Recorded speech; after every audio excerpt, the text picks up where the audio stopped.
Some freedom dreams.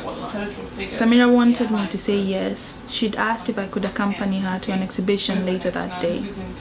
Though this was the kind of thing I hated, it was impossible to say no to Samira with my head resting on the softness of her thigh, with her hands twisting my hair into bantu knots.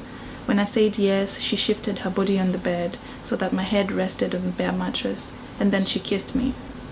It had been 6 months since I buried my husband Ras, and I was passing through Bukavu on my way to Johannesburg for a new editorial gig. We were watching the lake through her bedroom window. Samira liked how close the water was, how quiet it stayed, still like wet sand, unyielding to the wind. She liked how often she forgot the lake was there, only to wake up to the terror of it when she drew her curtains in the morning. As Samira sectioned my hair with her fingers, I thought of those dreams I'd been having.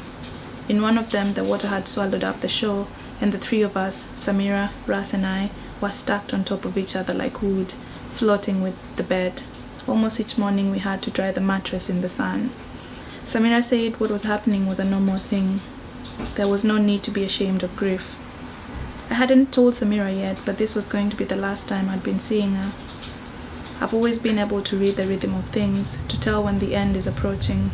A week before, as I sat on the edge of the tub waiting for shaving cream to settle into my skin, with Samira submerged so that only her lips and the tip of her nose remained above the surface, she asked where I'd buy a house if I were to do such a thing.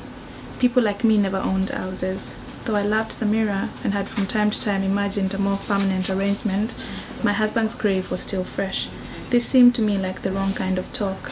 I decided to end things, but said nothing about it. As if reading my mind, Samira disappeared under the water. She stayed there for what felt like a long time. I panicked and reached for her.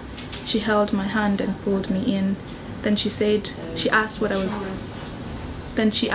thought was going to happen if I hadn't reached for her. She laughed and didn't stop until I covered her mouth with mine. Thank you.